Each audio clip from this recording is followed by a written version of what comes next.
Hello and welcome to Frontline for Times Radio with me, Kate Gerbeau. And today we're joined by World Affairs editor Catherine Philp. In her 25 years at the Times, she's reported from conflicts around the globe, and she's just back from her latest assignment in Ukraine. Catherine, great to see you. Thank you for joining us again. Russia is making, as we speak, a full-on drive in Kursk to rout Ukrainian forces from there, and it's claiming to have taken back the biggest town, Suja. What can you tell us about the importance and the timing of this operation? Well, firstly, that this is an area of Russia in which the Ukrainians went into in August last year, and it was seen there as having several purposes. Firstly, to humiliate Putin by bringing the war to his own territory and show him that there were consequences. Secondly, to show to the West that the so-called red lines that Putin always talked about, that he would launch nuclear weapons at the West.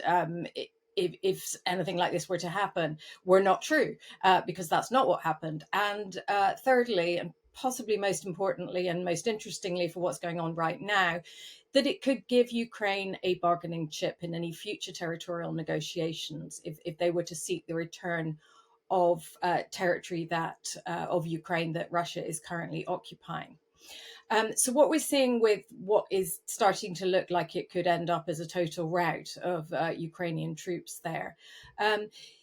They were already losing ground over the last couple of months, and that was partly to do with the fact that the Russians had drafted in North Korean soldiers, which was an extraordinary kind of escalation in the war, and it obviously brought in another nuclear power to the battlefield.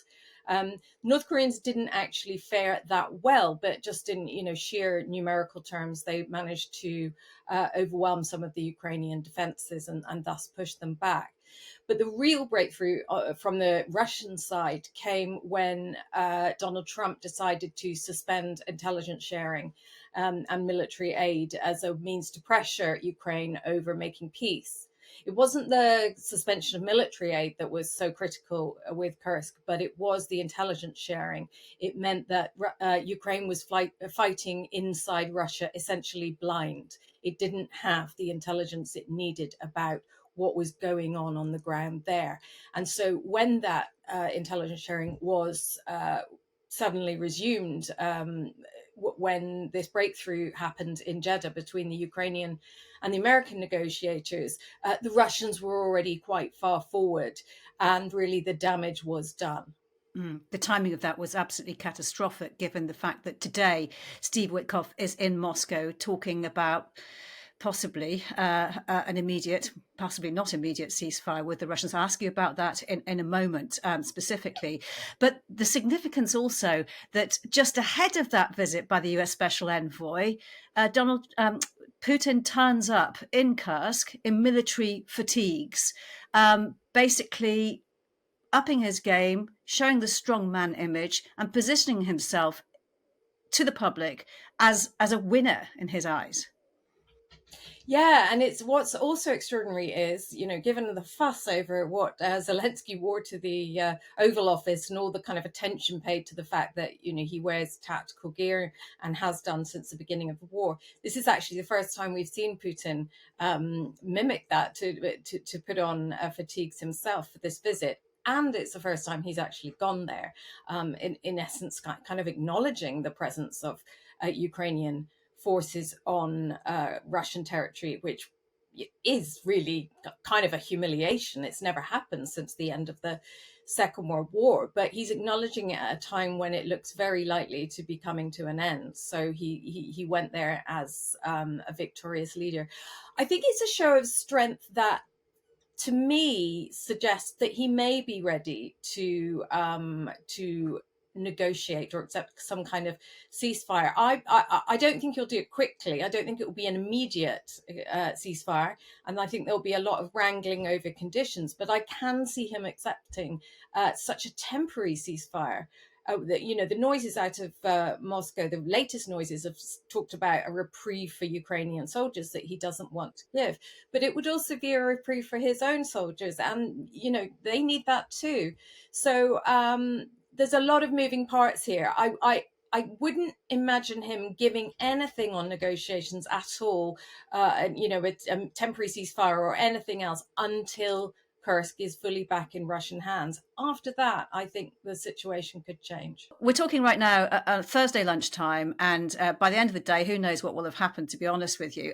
But before those talks got underway, so as you say, an aide to Putin dismissed a short-term ceasefire, saying it would be a respite for Zelensky, claiming it wants a long-term peace settlement, reiterating the same maximalist conditions for ending the war. Did you expect that? Yes, certainly as a first comment out of Moscow, that's always what you'd expect. And, they have been pushing those maximalist demands. I mean, let's remember this is the first time anything has been asked of them at all. And, Ukraine didn't fold to the first things it was asked to do. There was that whole horrendous spectacle in the Oval Office. I mean, it might be a demonstration, to be honest, that actually there's something to be said for standing up for yourself a little bit, because I think the bounce back Ukraine's got is somewhat better than you might have thought it would be, having witnessed that spectacle.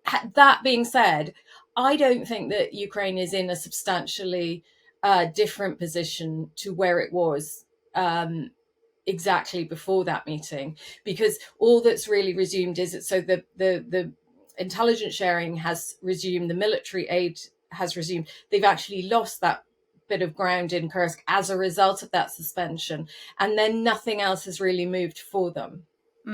But when people describe this as being a moment of truth for Washington, the moment where you can really see Putin for what he is and what he really wants, do you think that is true? And how crucial do you think Donald Trump's response will be to what is accepted or not accepted in Moscow? I mean, I think it's all about Donald Trump. He is ultimately the only arbiter of this deal, and it's down to him. And he has centralized these things. I thought the language from Rubio was very interesting. Marco Rubio, the U.S. Secretary of State in Jeddah.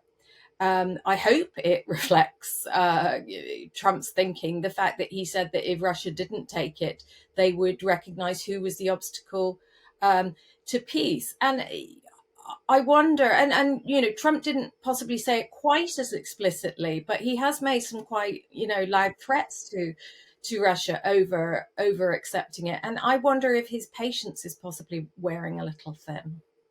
That may be the case. And if Donald Trump does actually acknowledge that President Putin is the obstacle to peace, he's made threats before and not carried through on those threats, hasn't he? And there is the possibility that he could actually offer incentives rather than introducing punitive measures against Putin, because actually, at the end of the day, as some people say, perhaps he values his long-term business dealings with President Putin more. Yes, I think he inevitably does. And it's, again, as you say, it's not just the fact that, I think there's a lot of column inches given to the psychodrama between him and Putin, and how he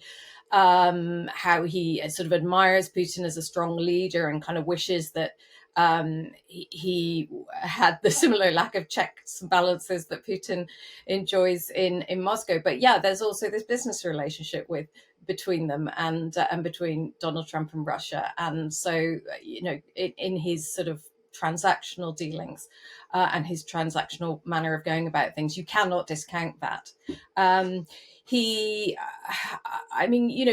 This loss of patience, this I think for Trump, it is quite tricky. It's starting to get tricky that how, obviously, his boast on the campaign trail that he would have this all done and dusted in 24 hours was ludicrous. And it was, a campaign boast.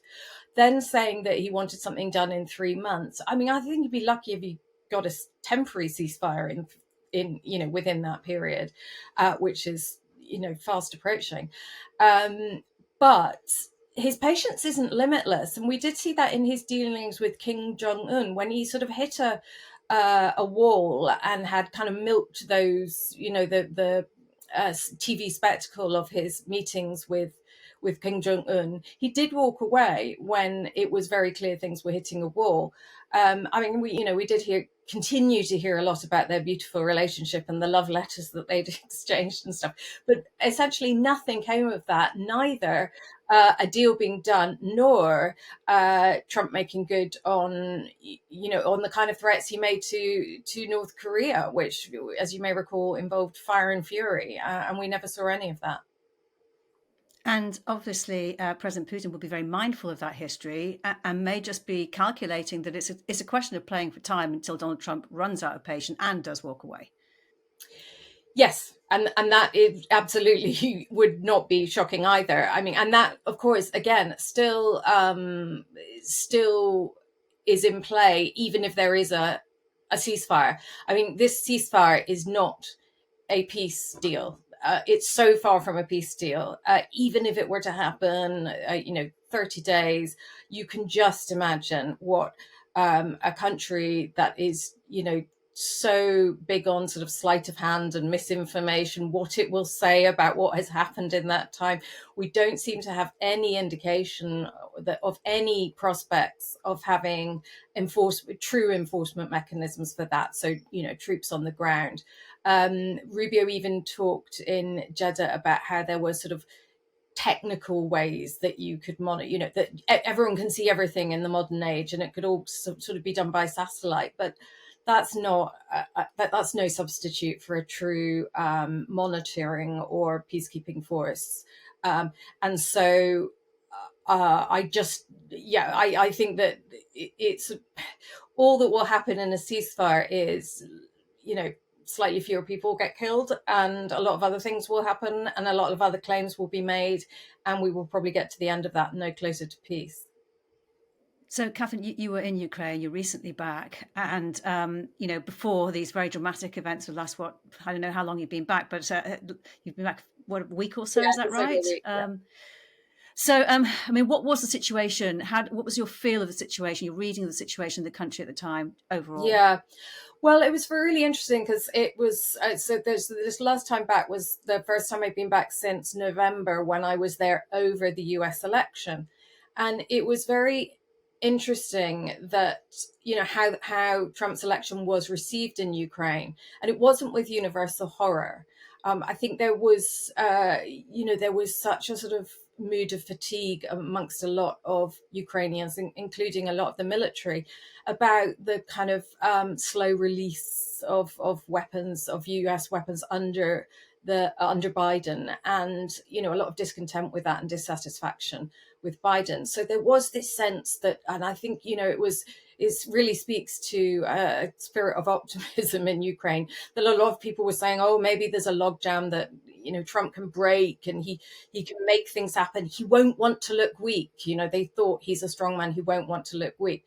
Well, being there, that fateful day when Hegseth got up and said, no NATO, secession of territory, a ceding of territory, put down all those conditions. And then Ukrainians saw this very warm account of Trump's conversation with Putin. He wrote a Truth Social post where he sort of gushed over Putin and how they discussed their friendship between their great nations, and how they'd fought together alongside each other on the Allied side in the Second World War.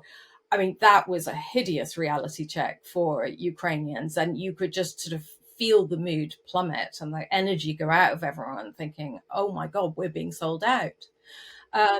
And then, of course, it just sort of seemed to get worse as time went on. We had the Oval Office encounter that, again, there was actually a lot of anger in Ukraine about how Zelensky was treated in that. And, even people who might not be Zelensky's natural supporters sort of rallied behind him because of that. And there was this feeling of, he's also that whole idea that he's a dictator and he should be removed and there should be elections. There was that thing of, actually, no, love him or loathe him, we voted for him. He is our legitimate president, and there's no appetite there for elections either. So yeah, I think that very by the time I left, I mean, obviously this is more of a breakthrough, but well, yeah, either a breakthrough or just simply, I would say, actually, really just more of a rewind to the situation as it was before the breakdown of the relationship. But yeah, I think it's left everyone in Ukraine with pretty suspicious of and skeptical of Trump and his motives.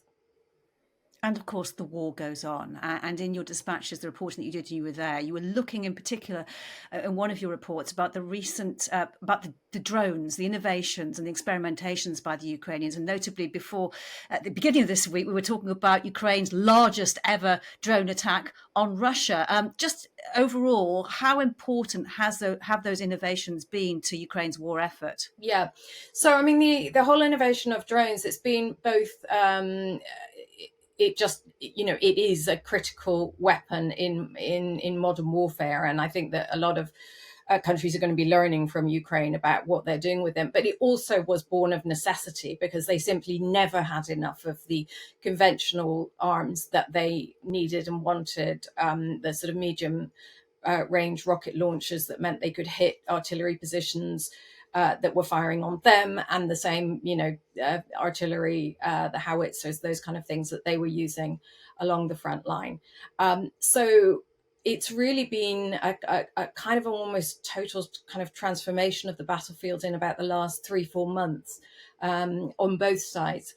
So with the drone team talking about what they were doing, it's incredible that the scene really was that we were somewhere up near the front line, I can't disclose, in a sort of building that had been taken over by this kind of group of quite sort of, there were a mixture of kind of people who worked in IT with kind of artists, musicians, and a bunch of creatives put together in a very innovative way, and really given license to do whatever they wanted to these, standard drones that Ukraine now runs off the factory lines in huge numbers. And so they were arming a drone with a shotgun barrel to shoot down other drones in flight.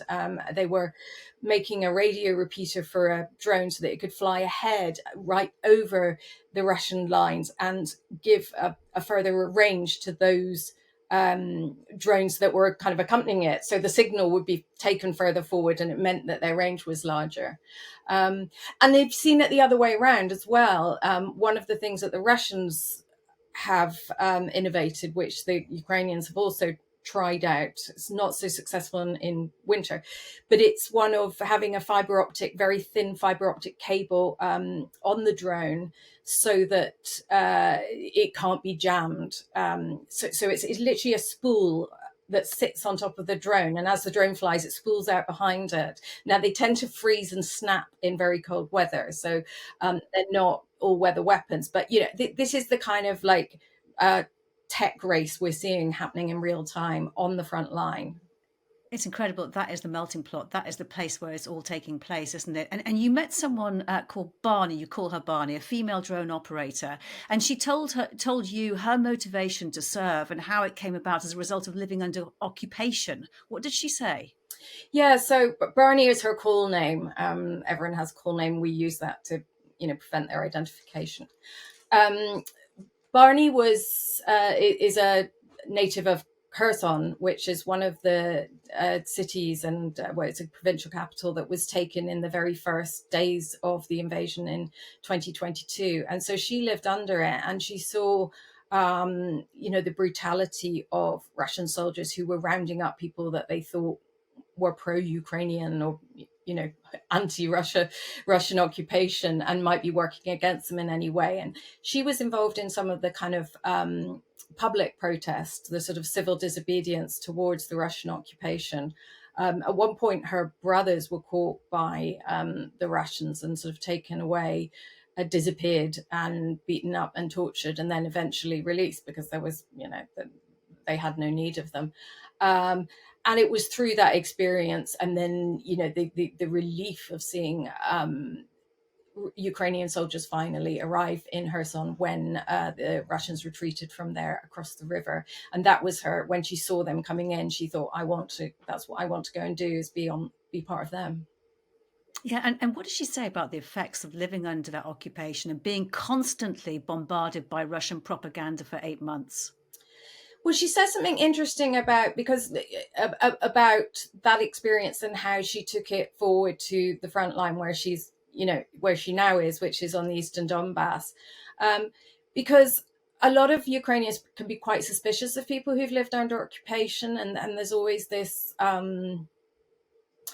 fear of that people could have been collaborators, or what have they done to survive, sort of thing. And she said that she understood, she what part of her motivation for what she was doing, which is flying drones over those very occupied territories, was that she wanted those to free those people, and she understood what it was like for them, because she says you do start to believe it after a while when you are completely cut off from external information and you are fed Russian propaganda. I mean, everyone in these areas, they get free Russian cable television, but they have no access to Ukrainian internet providers or Ukrainian television or that kind of thing. So they really are siloed in those places. And yeah, she said she could understand how that would affect someone's thinking.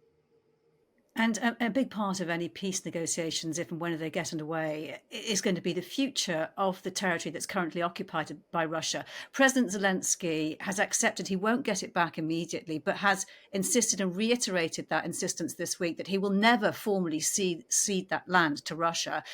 But is it not true that the longer, and also from what you perhaps have learned from talking to Barney and other people like her, that the longer that this goes on and is unresolved, the harder it's going to be to achieve? That is completely true. I could not tell you in all good faith that I see those territories returning to Ukrainian control anytime soon. I don't see how it can be done militarily, and I think politically it's very difficult too. It doesn't preclude a peace settlement. It is not uncommon uh, for territory to change hand without being officially acknowledged. For example, Serbia has never accepted the loss of Kosovo as a province of Serbia. It's not an ideal comparison, because that is a frozen conflict that remains very, very tense. I think the difference tends to be, though, that the sort of unfairness of this all seems to be that, of course, this is not an aggressor who's losing territory. It's the idea that this aggressor may gain that territory if it is de facto or de jure, either way. So I think in order to get peace, then Ukraine may be forced into a position where it has to at least acknowledge Russia's de facto control of those areas. But there could be a way to do that without officially ceding them, and that is something he has reiterated he will not do. And just to draw upon your experience from the reporting of another dispatch, which was a trip to central Ukraine and a mine, the Velta mine, which is of particular interest because there you saw at work rare minerals mining, and that is obviously the central part of what a central part of what Donald Trump really wants now is that rare minerals deal. Can you tell me a little bit more about what you saw and what their perspective there was of what's going on in terms of the US-Ukraine deal that's on the table? Yeah. I mean, I think the deal, there's sort of mixed views about the deal within the industry and within the, general population in Ukraine. So one sort of senior engineer there said to me, well, I was against the deal, but if it has security guarantees, I think it might be worth it. And then I spoke to the CEO of the company, who was probably the most for the deal. He sort of did believe that a strong American civilian presence commercial presence to exploit the minerals could be a way. I mean, I think that's quite blue sky thinking. It's quite optimistic, but he definitely, his point was definitely that a huge amount of investment is needed if even if Ukraine is to benefit from those minerals. So I think his suggestion was that, without some kind of a deal, it wasn't very likely that anyone else was going to come along and put that kind of money into Ukraine, so that it would go unexploited anyway, certainly in the short or medium term. I I also got to see exactly how problematic it would be to try and exploit that mine, or rather others like it in even more fragile situations, whilst there's still a war going on. And although they hadn't taken a hit on that mine, they had at times lost electricity and had to shut down operations because of that. At one point, they were down to sort of 50% of their output because of the continued Russian strikes on energy infrastructure. That these are very big, like open cast mines. They're not, it's not about you going like hundreds of meters under the ground where potentially. And what was being mined there, Catherine? So that way, it was a titanium oxide. It's like an ore from which you go on to extract titanium. And I mean, that is mostly used for civilian purposes, but also can be used for military ones and in various modern technologies. But a lot of the other minerals, so titanium is one of the ones that is mostly in the center and is more easily accessible. There's a huge lithium deposit, the biggest one in Europe, which is sort of right on the front line in the Donbass and is more or less under Russian control now, but has never been exploited. And again, then there's those rare earths that are very labor intensive and expensive to mine, that are predominantly in the occupied territories. So, that's, I think, part of the reason that we've seen Russia draw attention to the fact that it has custody of some of those right now too. So when you came away from there, what kind of perspective did it give you about the importance of this deal and relating to Ukraine's future? Well, I mean, it was interesting to hear of the fact, to see this operation underway, to be aware that this was not something that you could start up from scratch during wartime, and so the idea that Ukraine might have very little prospect of using its own minerals unless it does have that outside investment. But I think that, to come back to it, always the absolute vast majority of people did say that without security guarantees, it looked like, it looked almost like extortion of a country whilst it's at war, and a very pretty crass kind of extortion at that on the part of Donald Trump. But as far as I know, since that original fallout in which Zelensky refused to sign the deal, it has gone under quite a bit of review. And although we haven't seen anything about security guarantees from it yet, it has moved from being purely exploitative towards becoming the basis of a fund that would be used for the reconstruction of Ukraine. And I mean, the American interest in that is, of course, they would want to do the reconstructing and get the contract. So there would be a financial benefit from it accruing to the US in that manner. But it wouldn't simply be about carpet bagging all the minerals out of the country and Ukraine getting nothing out of it. There is something tangible that could be put there for Ukraine's future. I'm sure there is more detailed talk about this in the future when more events unfold on that and the news breaks. European defence ministers have met in Paris, and they've been discussing details of a coalition of the willing. According to the British Defence Secretary, the momentum is building. There were 34 countries involved. Do we have any clearer idea of what this coalition will actually do? No, not really. And the main reason for that is that it's more or less out of the hands of the people who are stepping up to the plate and showing themselves to be willing. Now, despite the fact that in Jeddah, the Ukrainian side made reference to the involvement of European partners and made sure that that was written into the statements about the meeting. There's still no defined role for the Europeans. The Ukrainians want them involved because they see the Europeans as having their back a bit more. And of course, we know that Jonathan Powell, the British National Security Advisor, has played a key role in helping the Ukrainians get to this point, using his skills from the Northern Ireland peace process, and I think that's been tremendously useful. So they want to keep the Europeans very much pulled in. The Americans don't have any objection to European troops going in a peacekeeping role, which is what the coalition of the willing was kind of the basis on which it was being brought together in the first place. So the Americans have no problem with that, but the Russians do, and so I don't see ultimately how you get past that. But also the Europeans do, don't they, as well, unless they have America as their so-called backstop guaranteeing their security. Yes, that is certainly true as well. That I mean, it's a grim realization for the Europeans as well that they don't actually have even the air cover, never mind the kind of the wider security guarantees that will come with diplomatic consequences and that sort of thing, but they don't really even have the air cover to send in a peacekeeping force. So yes, there is that is a big problem. I think the Russian objection is a bigger problem, but I think in total, it is a strong show of solidarity and backing for Ukraine that they are doing this. Because things are yet to be negotiated, it seems perfectly correct to me that they should keep going on this trajectory. And these things take a long time, so it's better to get them in place beforehand.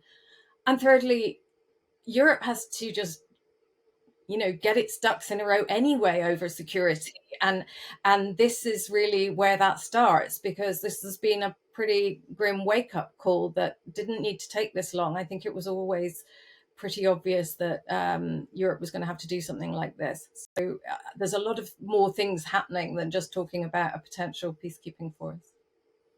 And just finally, Catherine, I mean, the peacekeeping force, potential peacekeeping, feels like a very long way off, doesn't it? And I just want to finish by getting your assessment. The war does look like it's going to be going on for some time now, a long time from being over at least. And Ukraine's survival as a sovereign nation is far from secured as well. It is the best possible hope right now, not peace, but just a pause in the fighting. Well, whenever you raise it that way with Ukrainians and say, I mean, there is such fatigue that some people would just like some respite, but it always comes back to this issue of they'll come back.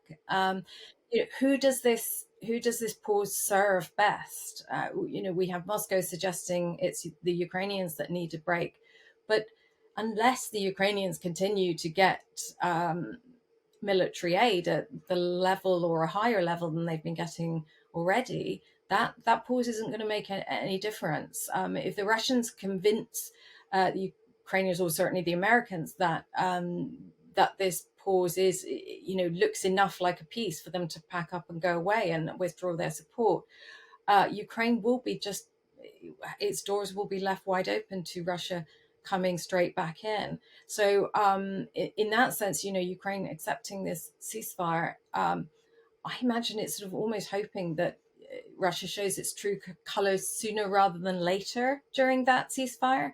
Because if Russia behaved perfectly right now and then went away and came back in, I don't know, like 2028, say, as soon as Donald Trump's been left office, that would be an appalling outcome.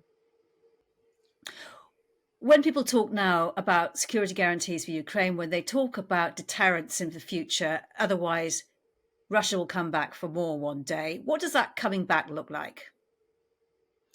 Well, it could look like lots of things, depending on how this part of the conflict ends. It could be a coming back for the territories within the provinces that Russia has said it's annexed and put in its constitution, but doesn't have full control of. So it could just be coming back for them. It could be going much further. It could be an attempt to rerun the invasion of 2022. But I think that so much has happened on the battlefield and so much has changed and evolved in terms of weaponry that it's questionable whether it could look like it did in 2022 again. I mean, I remember being in Kyiv and seeing a 40-kilometer long column of Russian tanks and armored vehicles coming towards Kyiv.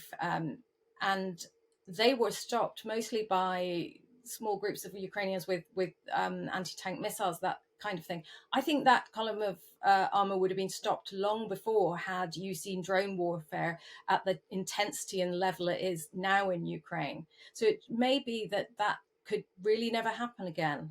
And so the military conquest of Kyiv, I think, is less likely at any point in the future than it was in 2022. That was Russia's real chance to do it. And they may have to settle for destabilizing Ukraine in other non-military means as a way of getting control of Kyiv rather than actually marching down its streets. Okay, well, we'll leave it there for now, Catherine, and we'll look with keen interest to see what happens from these talks going on in Moscow as we speak. Thank you so much for your time. Thanks, Kate.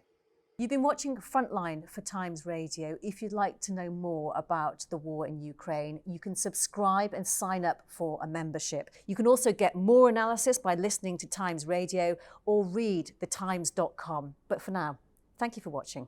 Bye-bye.